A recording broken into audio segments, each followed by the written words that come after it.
जय हिंद दोस्तों, रक्षित खन्ना के इस चैनल में आपका स्वागत है। दोस्तों, आज के इस वीडियो में मैं आपको 5 इंपॉर्टेंट इंफॉर्मेशन दूंगा, जैसा कि आप पीछे बोर्ड पर देख रहे हैं। अगर आप मेरे चैनल को पहली बार देख रहे हैं तो आप मेरा चैनल सब्सक्राइब कर सकते हैं और वीडियोस को आप शेयर कर सकते हैं। चलते हैं दोस्तों पहली इंफॉर्मेशन की तरफ। 2006 से पहले आए हवलदारों को जिन्हें ऑनरी मिली हुई है, उन्हें सर्कुलर 631 का एरियर मिला है। कितना? 2 लाख कुछ।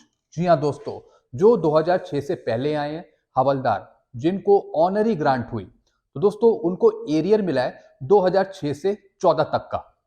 लेकिन दोस्तों पेंशन उनको वही दी जा रही है ऑनरी नायब सूबेदार की। रेगुलर नायब सूबेदार की पेंशन नहीं दी जा रही।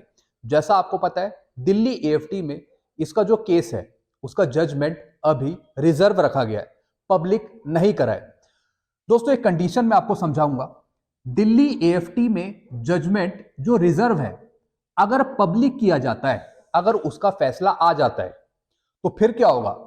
तो रेगुलर नायब सूबेदार की पेंशन मिलेगी। जो अभी ऑनरी नायब सूबेदार की पेंशन मिल रही है आप लोगों को, आपको रेगुलर नायब सूबेदार की पेंशन मिलेगी और एरियर मिलेगा 1/7/2014 के बाद से अब तक का। क्योंकि आपको पहले 1/1/2006 से 30 जून 2014 तक का एरियर मिल चुका था, लेकिन पेंशन आपको नहीं दी जा रही थी रेगुलर नायब सूबेदार की। बाद में आपको रेगुलर नायब सूबेदार की पेंशन भी मिलेगी और एरियर भी दिया जाएगा 1/7/14 के बाद का। तो पहली इंफॉर्मेशन ये थी। चलते हैं दूसरी इंफॉर्मेशन की तरफ। दिसंबर की पेंशन का मैसेज और पेंशन स्लिप नहीं मिली। क्या दिसंबर की पेंशन नहीं मिलेगी?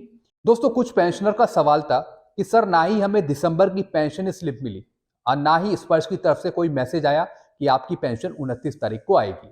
दोस्तों एक चीज मैं आपको समझाऊंगा, आपको घबराने की जरूरत नहीं है कि अगर आपको ना ही दिसंबर की पेंशन स्लिप मिली, ना ही कोई मैसेज आया पेंशन का, कोई भी मैसेज आपको ना मिला हो, लेकिन पेंशन आपके खाते में जरूर आएगी 29 तारीख को। आपको बिल्कुल भी घबराने की जरूरत नहीं है। कई बार क्या होता है, ये ट्रिगर्ड मैसेज होते हैं, ऑटोमेटिक मैसेज होते हैं। कुछ पेंशनर्स को मिल जाते हैं और कुछ पेंशनर को नहीं मिलते। कई बार ऐसा होता है पेंशन आपके खाते में आ जाती है, उसके बाद कई बार मैसेज आता है। लेकिन स्पर्श इस बार क्या कर रहा है कि आपकी जो स्लिप है महीने की पेंशन स्लिप, वो पहले ही जनरेट कर रहा है। अगर आपको नहीं मिली तो कुछ टाइम बाद वो मिल जाएगी, लेकिन पेंशन आपकी जरूर आएगी, चाहे मैसेज मिला हो या फिर ना मिला हो। चलते हैं दोस्तों तीसरी इंफॉर्मेशन की तरफ। एक्स ग्रुप के केस का क्या हुआ? कब तक न्याय मिलेगा? जैसा आपको पता है ओआरओपी 2 में जो विसंगति थी एक्स ग्रुप को लेके, 2 टेबल डिवाइड कर दी, प्री और पोस्ट। तो दोस्तों उसकी सिचुएशन क्या है केस की? दोस्तों ये जो भी फैसला है ये सुप्रीम कोर्ट से ही हो सकेगा। अभी आपको रुकना होगा, वेट करना होगा। जो भी इसके एविडेंस है वो लगाए जाएंगे, देखा जाएगा कि वाकई में इन गलतियों को सुधारा जा सकता है, क्या करा जा सकता है। इसमें रुकना होगा आपको। ये इतनी जल्दी मैटर सुलझेगा नहीं। इस पे सुनवाई आपको देखने को मिल सकती है सुप्रीम कोर्ट से। और दोस्तों और भी केस इसमें डाले गए हैं। देखने की ये बात है कि इस पे फाइनल जो सुनवाई होगी वो कब होगी। लेकिन दोस्तों मेरी माने तो थोड़ा आप यहां पे वेट करिए, थोड़ा टाइम लगेगा इसमें। चलते हैं दोस्तों चौथी इंफॉर्मेशन की तरफ। कम्यूटेशन का पैसा अभी भी काटा जा रहा है। काफी पेंशनर का ये क्वेश्चन रहता है कि हमारे तो 15 साल पूरे हो गए डेट ऑफ रिटायरमेंट के बाद से, लेकिन तभी भी हमारा पैसा काटा जा रहा है पेंशन में से 15 साल होने के बाद भी। दोस्तों एक मैं आपको एग्जांपल दूंगा, एग्जांपल से आप समझ जाएंगे कि आपके साथ ऐसा क्यों हो रहा है। एक मैंने एग्जांपल लिया है हवलदार का। इनकी क्वालिफाइंग सर्विस है 24 साल 4 महीने। रिटायरमेंट डेट है 31/12/2007, यानी ये रिटायर हुए 31/12/2007 में। तो दोस्तों इनका कम्यूटेशन कब रिस्टोर होगा? 31/12/2022 को। और फुल पेंशन कब से मिलेगी? 1/1/2023 से। तो दोस्तों ज्यादातर यही होता है, जब आप रिटायर हो गए तो उसके बाद से 15 साल काउंट करे जाते हैं। जैसा 2007 में रिटायर हो गए और 2022 में कम्यूटेशन रिस्टोर हो गया। लेकिन दोस्तों अगर इनको बीच में एमएससीपी मिल गई या फिर ऑनरी मिल गई या फिर नेक्स्ट फाइनेंशियल अपग्रेडेशन मिल गया, तो फिर इनका कम्यूटेशन पीरियड चेंज हो जाएगा। कैसे, मैं आपको समझा दूं।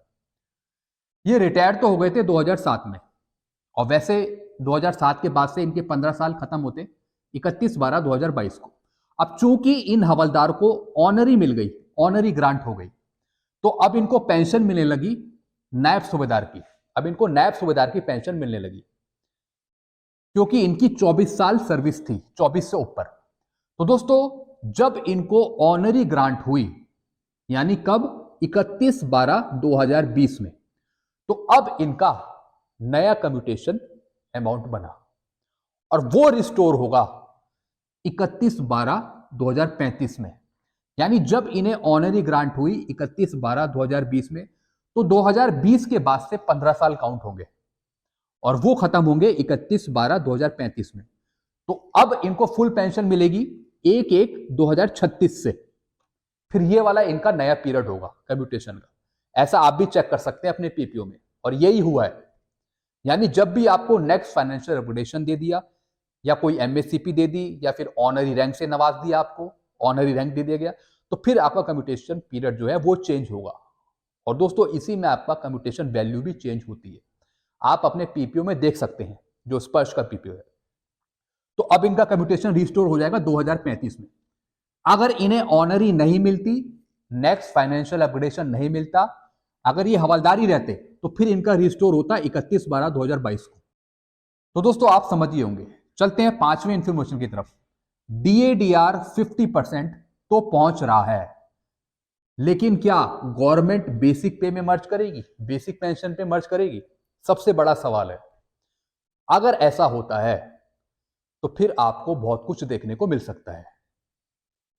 लेकिन दोस्तों यहां पे पब्लिक पोल पर सर्वे करा गया, सर्वे करा गया पेंशनर्स पे, जनता पर, जो सर्विंग एम्प्लॉई हैं और जो पेंशनर है, उसमें से हां मिला 45% और ना मिला 78%। यानी डीएडीआर आपका मर्ज नहीं होगा, ऐसा पब्लिक पोल से पता लगा है। कितना? 78%। और डीएडीआर मर्ज होगा, ऐसा पब्लिक पोल से पता लगा है 45%। तो दोस्तों मेजोरिटी जो है वो है 78% की।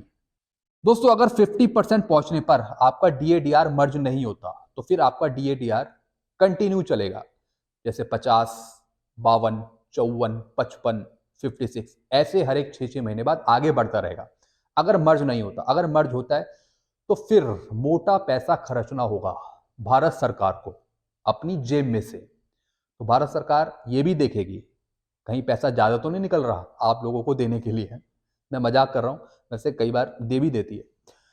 लेकिन दोस्तों यहाँ पे पोल से तो पता लग रहा है कि ये 78% नहीं मर्ज होगा और डीएडीआर आपका आगे ही बढ़ेगा। आपके क्या विचार हैं आप नीचे कमेंट करके बताइए। आप भी पब्लिक वोट करिए और ये बताइए क्या डीएडीआर 50% पहुंचने पर आपका मर्ज होगा बेसिक पे में या नहीं होगा? आप नीचे कमेंट करिए। फिर देखेंगे कि ये जो आंकड़ा है 78% का, ये और आगे बढ़ता है या फिर जो हाँ का आंकड़ा है, यस का, या फिर ये आगे बढ़ता है। तो दोस्तों ये कुछ इंफॉर्मेशन थी जो मैंने आपको समझाई। वीडियो आपको अच्छा लगता है वीडियो को लाइक करें और इस चैनल को आप सब्सक्राइब कर सकते हैं। Thank you so much.